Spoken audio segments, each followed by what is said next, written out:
महावीर भगवान का मंगल स्मरण करते हैं। मेरे मन मंदिर में आन पधारो महावीर भगवान।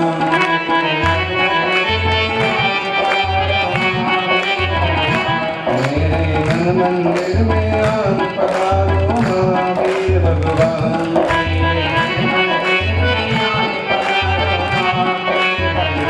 पधारो महावीर भगवान, विराजो महावीर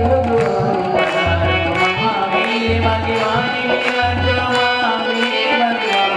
मेरे मन मंदिर में आन पधारो महावीर भगवान।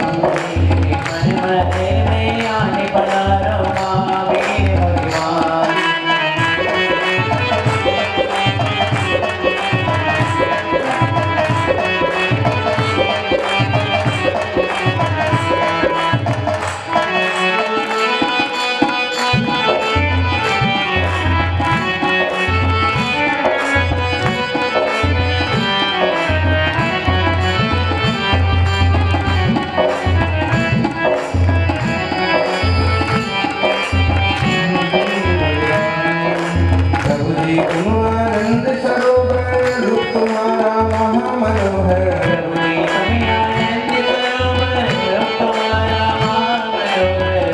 तुम करुणा के सागर, प्रभु जी तुम करुणा के सागर, तुम हो प्रभु ज्ञान दिवाकर।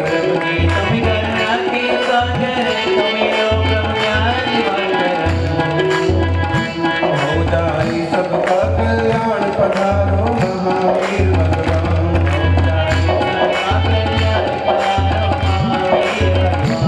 मेरे मन मंदिर में आन पधारो महावीर भगवान।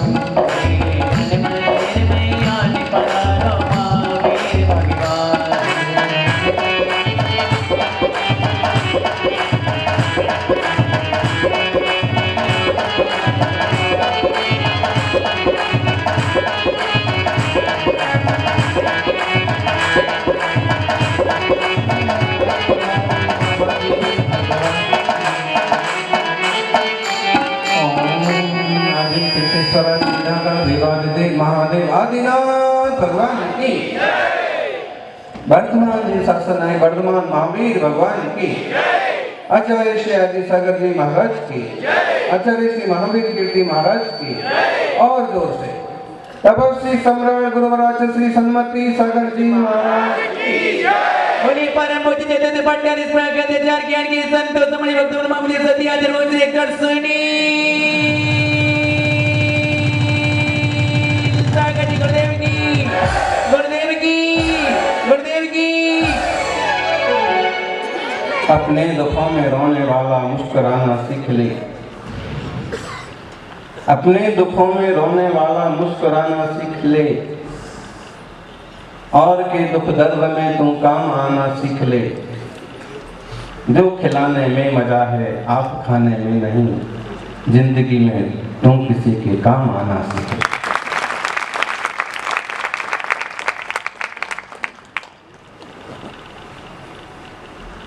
दुख की 100 वजह है, यदि रोने की 100 वजह हैं तो जिंदगी इस ढंग से जियो, इतनी पॉजिटिव लाइफ जियो कि हंसने की 1000 वजहें पैदा हो जाएं।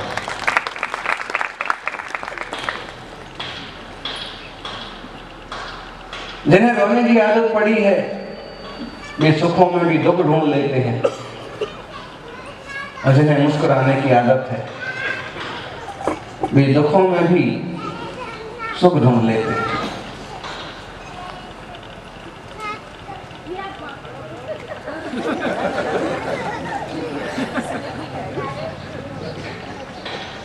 अपने दुखों में रोने वाला, अपने दुखों में बहुत लोग रोते हैं।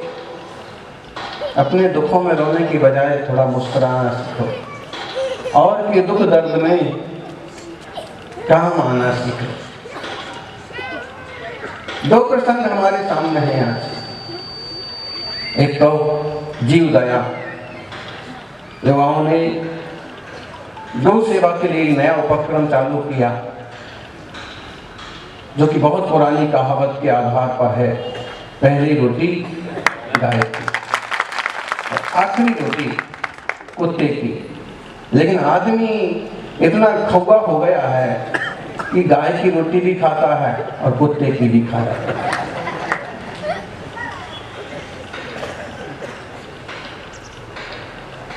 गाय वाली रोटी भी खाता है और कुत्ते वाली भी खाता है। गाय की रोटी खा करके दूध तो नहीं देता है, लेकिन कुत्ते की रोटी खा करके भौंकता जरूर है।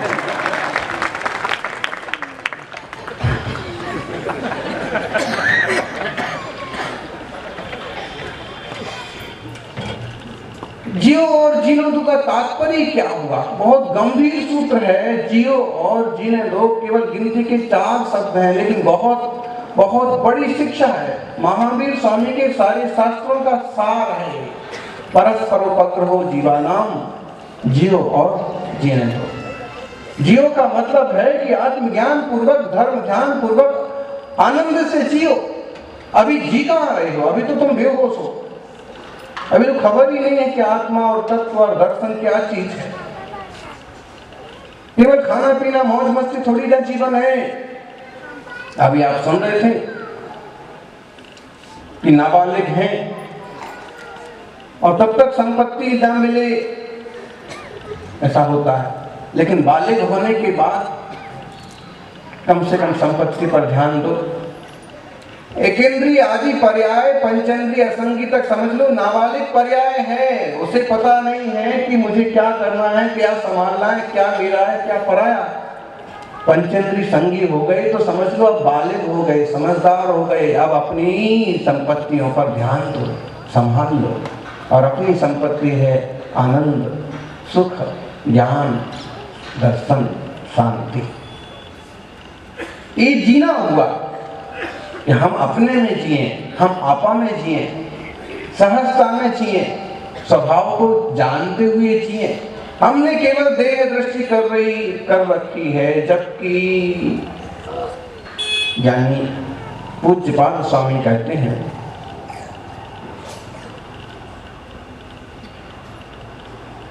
हे नाथ मान हुए हो, महात्मान नई बात है, नाथ माने सो हम तन्नसाना सौ नैतो नादो नवावहि। जब मैं देह दृष्टि करता हूं तो ये सब, मैं स्त्री हूं, पुरुष हूं, नपुंसक हूं, मैं 1 हूं, 2 हूं, 3 हूं, मैं घर हूं, परिवार हूं, ये सारी चीजें ध्यान में आती हैं। लेकिन जब तत्व की दृष्टि से विचार करता हूँ, शुद्ध चैतन्य को पहचानता हूँ, तो मालूम पड़ता है कि मैं गायक स्वभाव के अलावा और कुछ भी नहीं हूँ। ये जीना होगा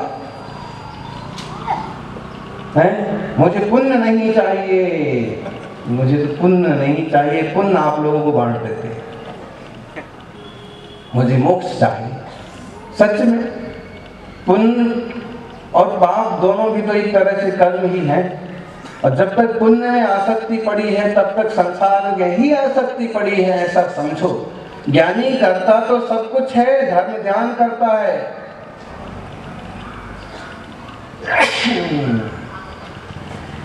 लगता है किसी को मेरी की बात अच्छी नहीं लगी।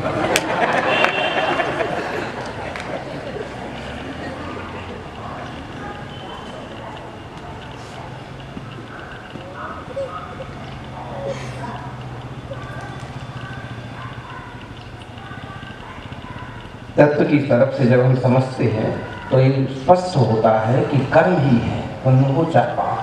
लेकिन एक धर्मात्मा, एक ज्ञानी, वात्सल्यवान जीव करता वह सब ही है जो धर्म कहलाता है, जिसे पुण्य कहते हैं, जिससे पुण्यार्जन होता है।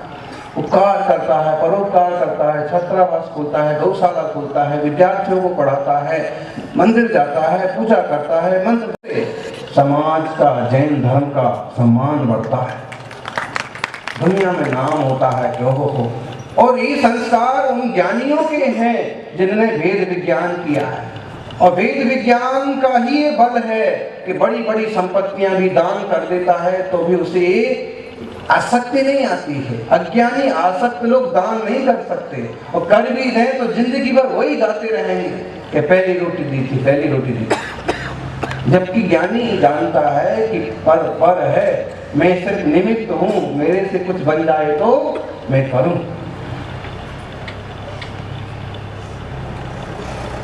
भूखा नहीं जानता क्या धर्म है उसका, भूखा नहीं जानता क्या धर्म है उसका, जो बुझाए पेट की भूख वही रब है उसका, वही भगवान है उसका। देख लो क्रिश्चियनिटी इतनी तेजी से क्यों बढ़ी? भूखे कमजोर क्षेत्रों में वो लोग उतर गए और बस भोजन कराया कि थोड़ी शिक्षा दी कि थोड़ा सा स्वास्थ्य की सेवाएं की, और आज से हजारों की तादाद थी। पता नहीं अपने लोगों को ये बात क्यों नहीं समझ में आई कभी भी, और आज भी नहीं आई, और आ रही है तो बहुत धीरे धीरे और थोड़ी थोड़ी। सबसे प्राचीन, सबसे प्रतिष्ठित, सबसे महान धर्म और संस्था आज बहुत छोटे रूप में समझ गई। जन धर्म, कुछ तो गलतियां हैं, कुछ तो कारण रहे।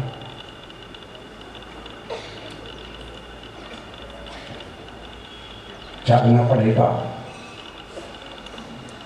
हमें संख्या बढ़ाने के लिए नहीं, लेकिन लोगों के सुख के लिए कोई ना कोई कदम जरूर उठाना चाहिए। कुछ लोग तो सिर्फ अपनी संख्या बढ़ाने के लिए और धर्म नाम की संख्या बढ़ाने के लिए इस तरह के उपक्रम करते हैं, लेकिन हमें दुनिया के सुख के लिए, सबकी भलाई के लिए काम करना चाहिए।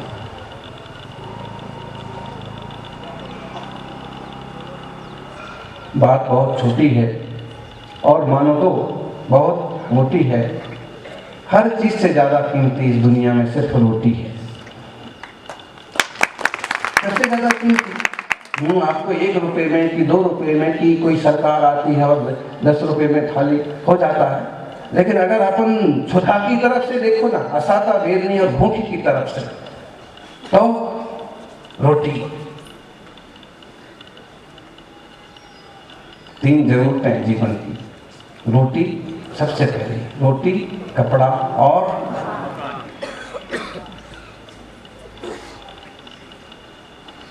इस पर हम से जितना बने करना चाहिए।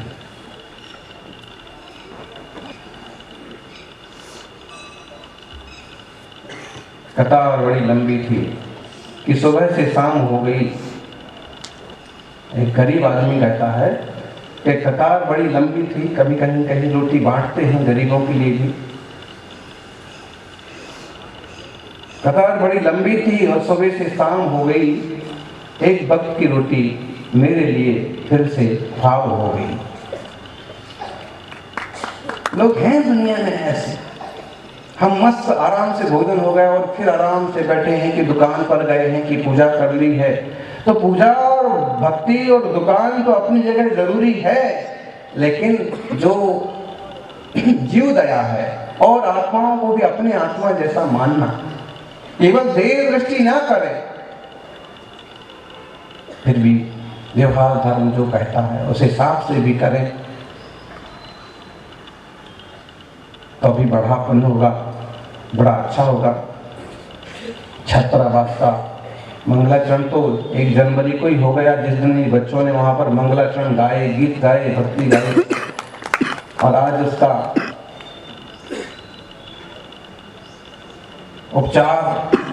औपचारिक मंगलाचरण हुआ। और असली मंगलाचरण तो तब होगा जब वहां पर आकर के 10-25 बच्चे रुके, ठहरे और पढ़ें लिखें। पंकज जी और उनके मित्र और सहयोगी सब लोग इस दिशा में काम कर रहे हैं, करेंगे। लेकिन एक बात तो बहुत सही कही, यहाँ के श्रावकों की भक्ति देखो कि अपना घर से भी अच्छा संत निवास बनाया, और अपने घर में, अपने घर से भी अच्छा भगवान का चैत्यालय बनाया। अक्सर कर लोग सिर्फ करने के लिए कर देते हैं कि हाँ ठीक है कर लो बस, बाकी और ये सीखने जैसी चीजें हैं, और लोग भी सीखें, इससे सहयोग करें, खुद सक्षम हो तो वैसा काम करें। वो उदाहरण आता है, एक युधिष्ठिर ने बहुत बड़ा यज्ञ किया बहुत बड़ा भोज दिया। हजारों लोग भोजन कर रहे थे। एक न्यूला आया। न्यूला समझ में आया? नौरव क्या बोलेंगे आप बागड़ी में? न्यूला बोलते हैं। नौरियो। ऐसा हो ही नहीं सकता है कोई शब्द आप सीधा सीधा बोल दो, और सीधा सीधा बोल दिया तो फिर बागड़ी किस बात का? हाँ, हो तो मुनि महाराज को गुरुदेव के लिए गुरुजी पधारो। गुरुजी बोल दिया तो समझ लो आप क्या बात का बागड़ी जाए। तो ये अपनी देसी टोन है सब भाषाओं का। तो न्यूला था, और जहां पर पानी गिर रहा था, बाकी फेंका जा रहा था, वो वहां लूट रहा था। सेवकों ने देखा, आश्चर्य हुआ। कभी उसको प्रशस्त भी मानते हैं, न्योले का दिखला है। युधिष्ठिर को दिखाया कि देखो आप भाग्यशाली हैं कि आपका ये सब कुछ कार्यक्रम बहुत अच्छे से संपन्न हो रहा है। और न्योला दिखा, निश्चित है शुभ कार्य हुआ है। उन्होंने भी देखा कि वहां लूट रहा है, कुछ खाता नहीं है वहां से, कुछ पीता नहीं है वहां से, डर के भाग रहा है, लूट रहा है। पास में आके पूछा क्यों लूट रहे हो? देखा गलत का है न्यूला, आधा शरीर तो उसका न्यूले जैसा है और आधा शरीर उसका सोने का है। तो और आश्चर्य हुआ। फिर पूछा कि क्यों लूट रहे हो बार बार? न्योली ने कहा कि मैं अपने पूरे शरीर को सोने जैसा बना लेना चाहता हूं। देखो मेरा आधा शरीर सोने जैसा चमक रहा है और आधा शरीर वैसा ही सादा है, इसलिए मैं लौट रहा हूं कि बाकी आधा और हो जाए मेरा सोने जैसा। हाँ, ऐसे लौटने से थोड़ी होता है। युधिष्ठिर कह रहे थे कि सबसे बड़ा यज्ञ मैंने किया, सबसे बड़ा दान मैंने दिया, सबसे बड़े भोज मैंने करवाए हैं, और उनको बड़ा गुरूर था कि मैंने बहुत बड़ा कार्यक्रम किया, बहुत बड़ा आयोजन किया। न्योले ने कहा कि क्यों नहीं हो सकता है, यहाँ तो हजार लोगों ने भोजन किया है। जब मेरा पहले आधा शरीर सोने का हो सकता है लूटने से, तो अभी क्यों नहीं हो सकता? सबको कौतूहल हुआ, तुम्हारा ये आधा सोने जैसा शरीर पहले लूटने से हुआ, कैसे लूटे, कहां लूटे? उसने बताया कि ब्राह्मण परिवार था और बड़ी मुश्किल से परिवार चलता था, उसमें भी वहां दुर्भिक्ष पड़ गया। एक दिन जैसे तैसे उनको थोड़ा सा सीधा मिला, थोड़ा सा अन्न मिला, उसमें से उन्होंने 4 रोटी बनाई। 4 प्राणी थे, 3 दिन से कुछ खाया नहीं और सोचा कि आप एक एक रोटी खाएंगे। इतने में कहीं रभाती हुई भूखी गाय आ गई, तो उन्होंने विचार किया कि अपन एक रोटी गाय को दे देते। इतने में तड़पता हुआ भूख के मारे जिसका पेट अंदर घुस गया, ऐसा कुत्ता आ गया। फिर विचार किया कि लगता है कि इसके भी प्राण निकल जाएंगे, खाने को कहीं नहीं मिला। एक बेजुबान पशु किससे मांगे, किससे बोले? चलो अपन 3 दिन से भूखे हैं, एक आध दिन और निकाल लेंगे, इसको दे दो। एक रोटी और दे दी, उसको दे दी। इतने में फिर खाने बैठे, 2 रोटी के 4 टुकड़े करके कि मुख से व्याकुल एक गरीब व्यक्ति आ गया, दरिद्र व्यक्ति आ गया, कहने लगा मैंने 4 दिन से कुछ नहीं खाया। हमने कहा कि भाई अपन ने तो 3 दिन से ही नहीं खाया, इसको दे देते। उसको एक रोटी देते और एक रोटी बची। इतने में आकाश से कौवा आया और कौवा वो एक रोटी भी। उन्होंने सोचा कि ये भी बहुत भूखा होगा, चलो सबको तृप्ति हुई और अपन बस पानी पी करके विश्राम करते हैं। हाथ धोया, मुंह धोया और पानी पिया। वहां मैं ये दृश्य देख रहा था, मुझे बड़ा अजब गजब लगा। मुझे उन पर बहुत श्रद्धा हुई और मैं क्या कर सकता था, खुशी खुशी उस पड़े हुए पानी में लौट गए। तो जिस तरफ से मैं लौटा उतना ही पानी पड़ा था नीचे। जिस तरफ से मैं लौटा वो मेरा हिस्सा सोने जैसा हो गया। मेरा शरीर उतना उनकी दान के प्रभाव से कहो और उनकी भावना के प्रभाव से मेरा सोने जैसा हो गया। फिर मैंने सोचा कि और कहीं अब दान होगा, बड़ा दान होगा, वहां मैं फिर लौटूंगा ताकि मेरा पूरा शरीर सोने जैसा हो जाए। मुझे मालूम पड़ा कि महाराज आपने, युधिष्ठिर महाराज आपने बहुत बड़ा दान किया है, इसलिए मैं यहाँ दौड़ा दौड़ा चला आया और मैं पता नहीं कितनी देर से यहाँ लौट रहा हूँ, लेकिन शरीर तो ठीक है, मेरा एक रोम भी सोने जैसा नहीं हुआ।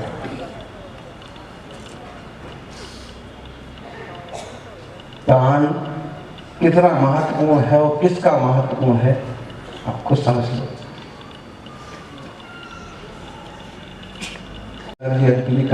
महाराज के बारे में उनकी गृहस्थावस्था का प्रसंग आता है।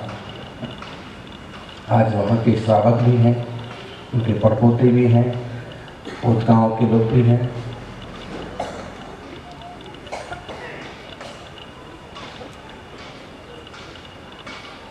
उनका प्रसंग आता है कि खेत पर काम करते करते जब एक बैल को चोट लग गई, थक गया, गिर पड़ा, तो उसको वहीं खेत पर छोड़ करके और एक बैल के साथ दूसरी तरफ खुद ने हिम्मत और ताकत लगाई और गाड़ी घर तक लेकर के पहुंचे।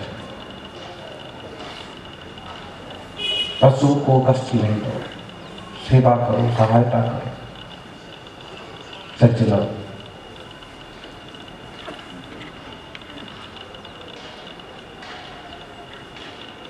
नई पीढ़ी उपकार के क्षेत्र में आगे बढ़ रही है, ये बड़ी खुशी की बात है। परोपकाराय पुण्याय पापाय परपीडनम्। अष्टादश पुराणेषु व्यासस्य वचनद्वयम् परोपकाराय पुण्याय पापाय परपीडनम्। पुण्य के लिए है परोपकार करना तो, और दूसरों को कष्ट देना पाप के लिए ही है। इसलिए चाहे वह छात्रावास में छात्रों का पढ़ाना हो, विद्यालय खुलवाना हो, चाहे पशु पंछियों की हिफाजत हो, और चाहे समाज में एक दूसरे का सहयोग हो, देखो बहुत जरूरी है। लोग पिछड़ जाते हैं। कम्युनिकेशन जो है ना, एक दूसरे को जोड़ देना बहुत जरूरी है। आप नहीं कर सकते तो किसी ऐसे आदमी से जोड़ दो कि उसका भला हो जाए, उसकी बीमारी मिट जाए, उसका कष्ट मिट जाए, उसके फार्म पर उसके हस्ताक्षर हो जाए। बहुत बार तो लोग अपनी समस्या भी नहीं रख पाते किसी के सामने, और अगर आपसे ऐसा कुछ भी करते बनता है तो जरूर करिए। जो मंच हैं, जो युवा संघ हैं, उन लोगों को अपना एक इस टाइप का प्रकोष्ठ या इस टाइप का विचार जरूर रखना चाहिए कि कोई भी समाज की कमजोर वर्ग की शिकायत आप तक पहुंचे और आप उस टाइप के लोगों तक वो बात पहुंचाओ ताकि उसकी समस्या, उसकी तकलीफ हल हो जाए। कई बार तो लोगों को बदमाश लोग पीट देते हैं, वो कमजोर पड़ जाता है, पिट जाता है, चुप रह जाता है। लेकिन अगर कोई संघ हो, ग्रुप हो, और फिर वो सामने वाले को जाके समझाए, उसकी सुरक्षा के लिए कुछ करे, तो उसका भी जीवन आसान बनता है। तो करने लायक बहुत काम है। कोई अस्वस्थ है, उसके लिए सरकार की योजना आ रही है, आयुष्मान भारत। लेकिन आप देखो दुष्टता भी हद। कहाँ तो कुछ धर्मात्मा लोग ऐसे हैं कि अपना आधी थाली भी खाने की दान कर देते हैं, और कहाँ ऐसे दुष्ट लोग हैं कि आयुष्मान भारत में इतना बड़ा बड़ा घोटाला, एक एक परिवार में, नेताओं के परिवार में, और जो संपन्न परिवार हैं, 500 आयुष्मान भारत के 500 कार्ड, माने कितना लाख रुपया दबाने की कोशिश हो गई। 5-5 लाख का हिसाब लगा। 57 कार्ड आयुष्मान भारत के माने योजना की और एक व्यक्ति एक हॉस्पिटल में भर्ती है, 2 हॉस्पिटल के पर्चे बना करके दाखिल कर दिए, 10 लाख रुपए वसूल लेगा। कितनी दुष्टता है लोगों की। जिन लोगों की जरूरत है वहां तक पहुंच ही नहीं रहा है। और इस टाइप का जो गरीब के हिस्से का, गाय का हिस्से का खाएगा वो कहां जाएगा, क्या होगा उसका। तो सड़क करके नहीं मरेंगे तो और क्या होगा। इतनी तो इंसानियत रखो कि कम से कम यदि शासन ने भामाशाह योजना, आयुष्मान योजना, चिकित्सा योजना कोई निकाली है तो सामान्य लोगों को, गरीब लोगों को मिल सकेगा। अच्छा, तुम्हें लेना है, तुम अमीर हो, नेताजी हो, तुम्हें लेना है लाभ, लाभ लो, लेकिन उसके एवज में 500 गुना और 1000 गुना तो मत खा जाओ। 5 मिनट में आ रहा कहाँ पचाओगे ये सब।